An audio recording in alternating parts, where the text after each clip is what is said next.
This is Coach Heeren. She is a full-time faculty. She is the head women's basketball coach and physical education teacher. I just want to start off by asking you, what is your basketball history? When did you start playing? Yeah, start there. Yeah, so I don't remember exactly probably what age, probably junior high, probably 7th or 8th grade, because I'm not sure if we had basketball like 4th, 5th, 6th grade. I know we didn't have AAU, we didn't have club, so I would say 7th and 8th grade. Okay. Did you, after like starting in middle school, and then you played throughout high school, I would assume? Yes, Yeah. so through high school. So remember, I'm originally from Iowa. So in Iowa, we played half court. So half court basketball is where we have 3 of my teammates on one end, which is called the guards, and the other end is defense. So we had offense and defense, but 3 for offense, 3 for defense. And so then we had a half court, and so we could not cross over the half court. So we were allowed 2 dribbles. We could only grab the ball in the paint. And so we had different rules that we played back in my day. So it was 6-player basketball. Wow. Okay. Yes. So either guards or forwards, I should say. So guards were defense, I should say. Guards were defense and forwards are offense. So it's not like the same terms that are today. But so I was always on the defensive end, so I never shot. Oh. All through high school. Okay. Correct, yep. Okay. And then did you go on to play in college? I did. So probably my junior year is when I kind of decided that I wanted to continue playing. And so I went to a 5-on-5 camp at Iowa State just so I could figure out how to play, because 6-player is different than 5-player. And so then I did play at Northeast Missouri State, which is a Division II school. But I actually went for a track scholarship and ended up walking on for basketball. That's really cool. What did you go to school for? So I went to school, Northeast Missouri State is now Truman State, but I went to be a physical education instructor / coaching. Okay. So I did get my degree in physical education and business, a few credits in business, as well as a coaching minor. Okay. Did you, after you finished your degree, did you want to go into coaching, or did you? I did. I knew when I was in high school that I wanted to be a PE teacher / coach. So my dad wanted me to be a flight attendant, but I always wanted to be a PE teacher, coach. My high school coach I really enjoyed, kind of like you were saying, and I love the game of basketball, and I just knew that's what I wanted to do. So pretty much from high school is what I knew what I wanted to do. Yeah. What is your coaching history like? When did it start? Where did you start? So I started, I went to undergrad at Northeast Missouri State, and then I did, I was a junior varsity coach at Marion, Iowa, just for 1 season, worked at a fitness club, and then decided I wanted to go and get my master's in the fitness industry. So I went and got my master's. Took me a year at University of Iowa. And then I had my first coaching job at UW River Falls, way back when, 30-some years ago. So River Falls was my first coaching job, although I had a full-time job, and then I was a volunteer assistant my first year at River Falls, yep. Okay. How has coaching affected your life? So coaching's been all I've known to do.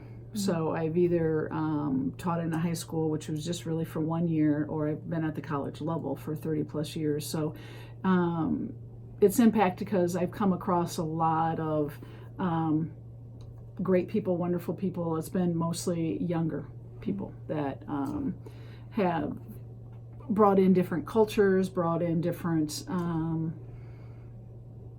just different people that I've had to grow and develop along the way. Do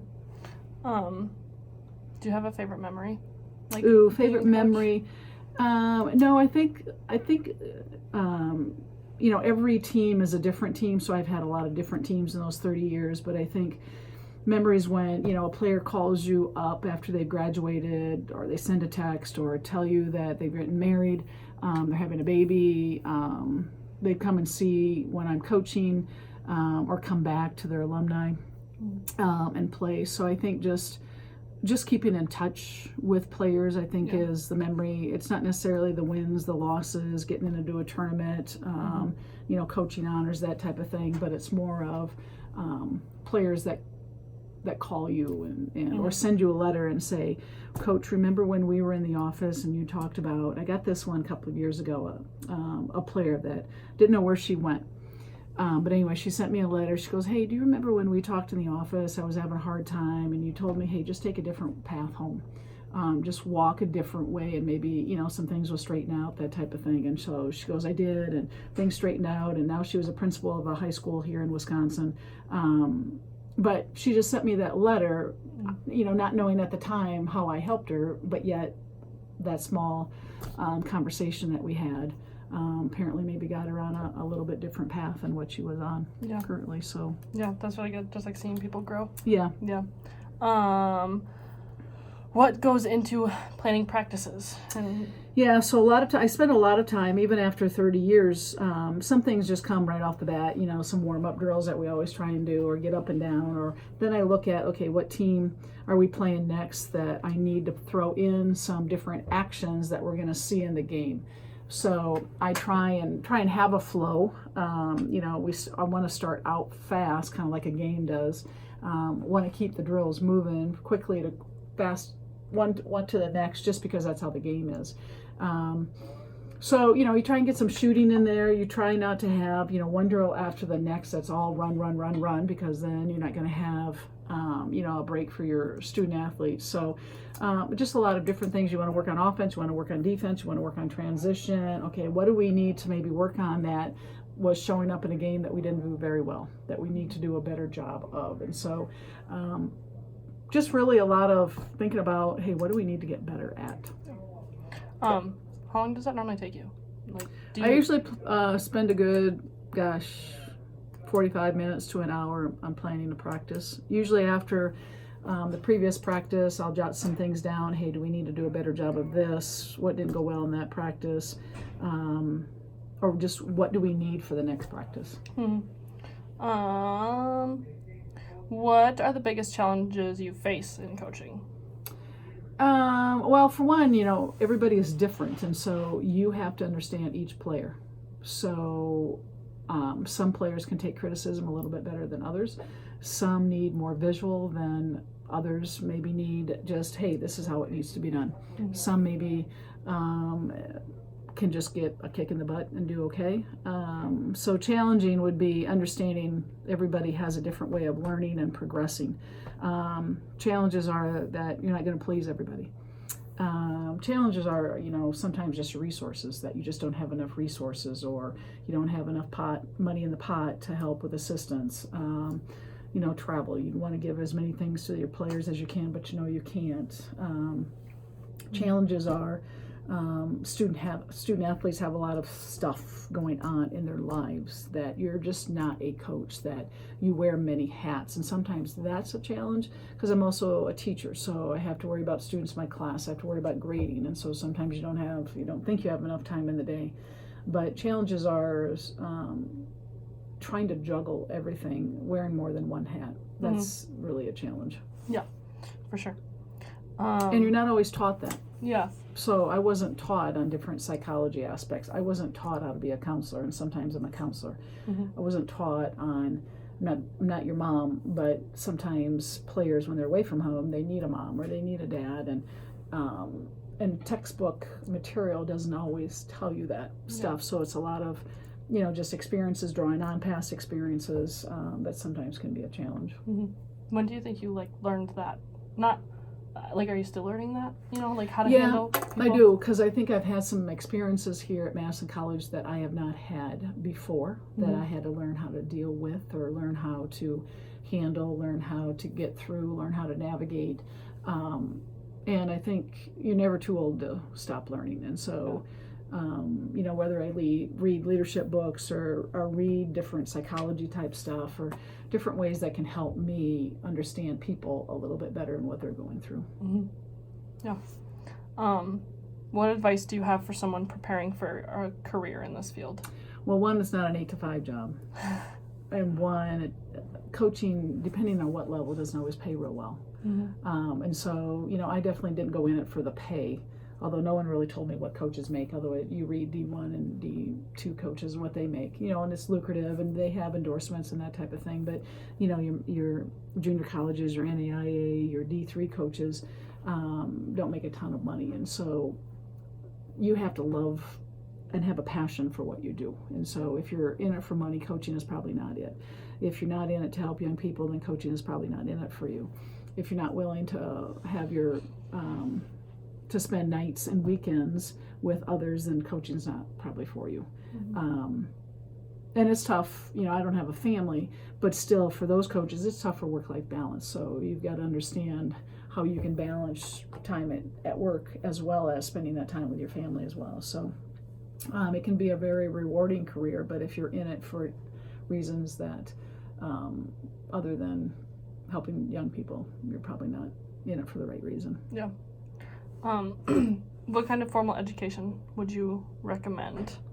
So, a lot of coaches either go into physical education or sport management, depending on kind of the level.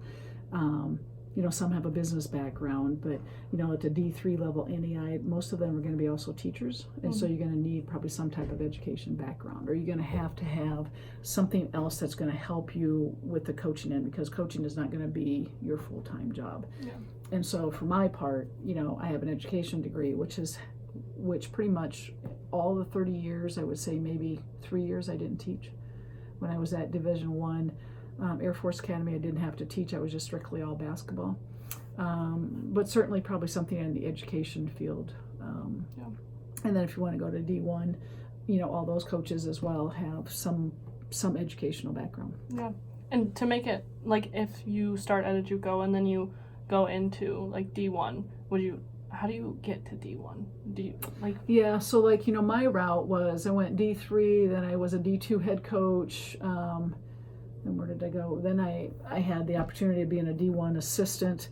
So a lot of times you just have to work your way up, and sometimes you have to be a volunteer assistant before you can be an assistant at a D1, or maybe you're a videographer, video coordinator, maybe you're something on the lower end type of the spectrum, and then you just work your way up. Yeah. There's very few that will just get right out of college and be a Division I head coach. Yeah. And so you really just have to work it. Maybe it's a assistant at a D3 school, and then work your way up to a D2. I know a young man that was a player at one of my schools, and then he always wanted to have D1 aspirations. Well, he actually was a D3 assistant, went to a D1 as a volunteer just so he could get experience as a Division I video coordinator, and then he worked his way up to an assistant at a D1 school. So he took a year without any pay to get that D1 experience, because he thought that would help him, and it didn't. But he could live at home, and so there's some other things that fell in place for him. But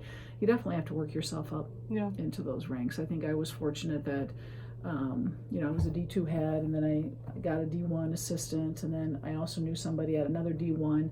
And sometimes it's who you know. There's someone that helped me at the Air Force Academy because I didn't have any military background.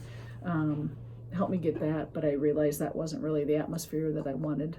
And then got into D3. So most of my coaching has been in Division III. Mm-hmm.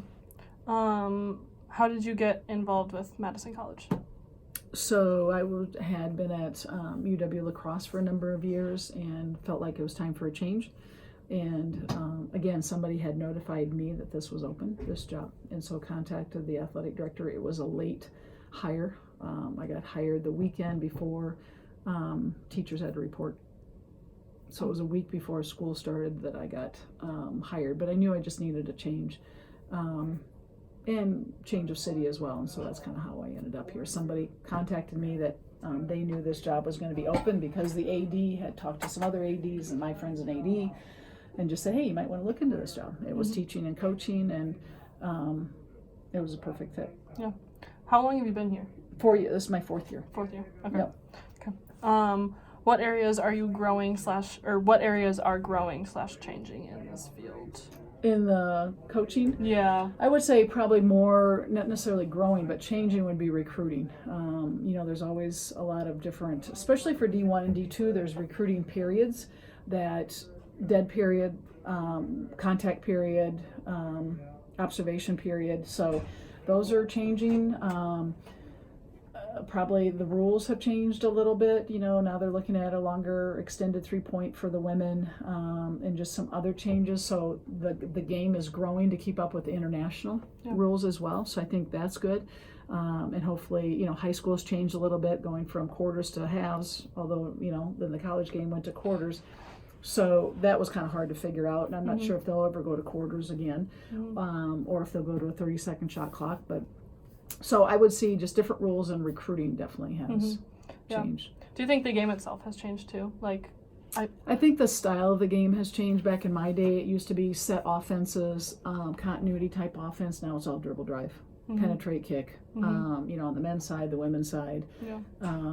They're trying to speed up the men's game with a different shot clock, and widen the lane. They want to widen the lane in the men's game, and sometimes what they do in the men, they do in the women's, even though keep the women's game the way it is. So they're always looking at some changes. I'm not sure that's always a necessity, but the style definitely has changed. Yeah. Do you think it's gotten, also with defensively, I feel like the refs are always calling lots of little things. Do you think that has changed. The officiating has changed. They've tightened that up, and that kind of starts that way every year, that they call them tight, and then it kind of lessens up a little bit.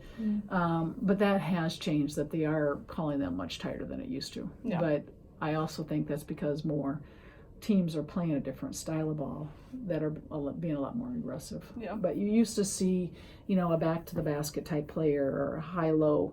Now you have some positionless teams that there is no position. There is no 1, 2, 3, 4, 5.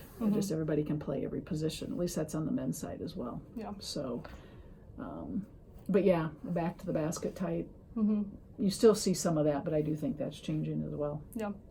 And the last final question that I have is: have you achieved a dream/goal in your career? Well, I always wanted to get to the national tournament, and we did. We got into the NCAA's at one of my schools, and so another dream I have is to win a national championship. So no, I have not achieved that yet. Not yet, but you'll get there. But I'll get there. You will. Yep. Okay. That is all I have for today. Okay. Thank you. Awesome.